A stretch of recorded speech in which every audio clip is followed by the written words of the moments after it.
எல்லாருக்கும் வணக்கம். நான் Hima Subramanian. Welcome to home cooking Tamil. பொதுவாக நம்ம வீட்டில் ஏதாவது குயிக்காக ஈஸியாக நல்ல டேஸ்டியான ஸ்நாக்ஸ் ஏதாவது பசங்க கேட்டுகிட்டே இருப்பாங்க. இன்றைக்கி நான் உங்களுக்கு ஒரு வித்தியாசமான சாண்ட்விச் ரெசிபி தான் செஞ்சு காட்ட போகிறேன். இது ரொம்ப டேஸ்ட்டாக இருக்கும், நல்ல சீஸியாகவும் ரொம்ப அருமையாக இருக்கும்.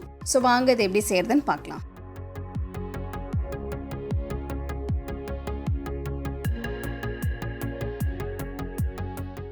டோஸ்டீஸ் பண்ணுறதுக்கு ஃபஸ்ட்டு நான் கார்லிக் பட்டர் ரெடி பண்ண போகிறேன். அதுக்கு ஒரு பவுலில் 100 கிராம் உப்பு இல்லாத வெண்ணெய் எடுத்திருக்கேன். இதில் 3-4 பல் பூண்டை துருவி சேர்த்துக்கோங்க.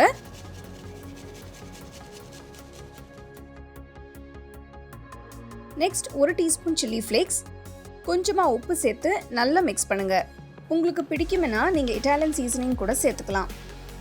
கார்லிக் பட்டர் இப்போது ரெடி ஆகிடுச்சு, எடுத்து தனியாக வச்சுருங்க.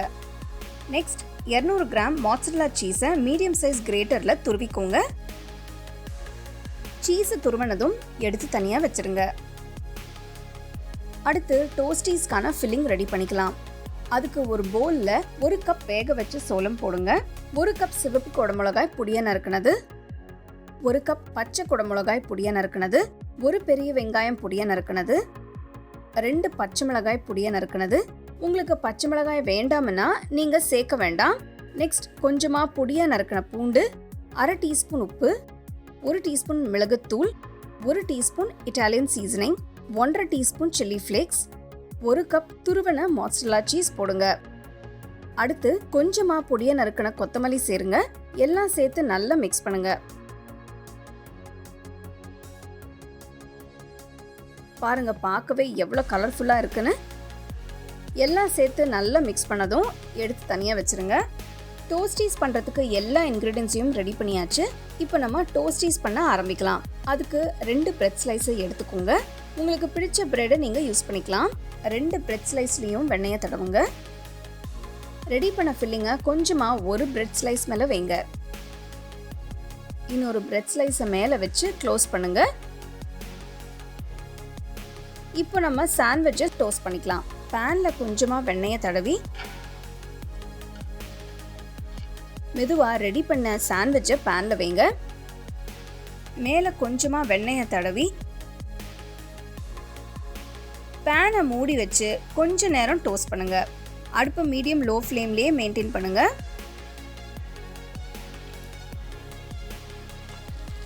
பாருங்க, நல்ல கோல்டன் ப்ரௌன் கலரில் டோஸ்ட் ஆயிடுச்சு. இப்போது அடுத்த பக்கம் திருப்பி போட்டு பேனை மூடி வச்சு கொஞ்ச நேரம் டோஸ்ட் பண்ணுங்க.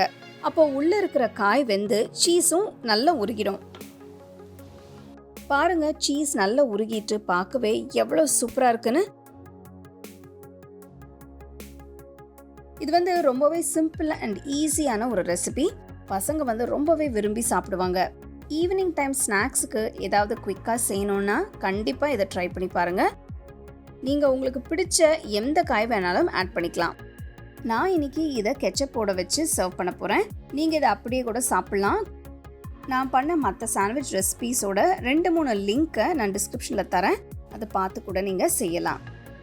சாண்ட்விச்சஸ் இந்த மாதிரி உங்களுக்கு ரொம்ப பிடிக்கும்னா வேறு என்ன மாதிரி சாண்ட்விச்சஸ்லாம் நீங்கள் பார்க்கணுன்னு நினைக்கிறீங்களோ அது கமெண்ட் செக்ஷனில் போடுங்க.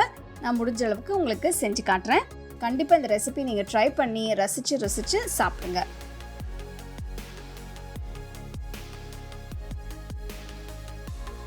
உங்களுக்கு இந்த ரெசிபி பிடிச்சிருந்தா லைக் பண்ணி ஷேர் பண்ணி ஹோம் குக்கிங் தமிழ் சேனலுக்கு சப்ஸ்கிரைப் பண்ணுங்கள். மறக்காமல் பெல் ஐக்கானை கிளிக் பண்ணுங்கள்.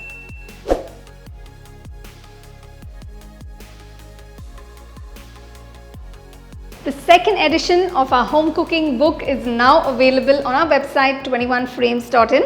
I'll give you the link in the description. You can go and check it out.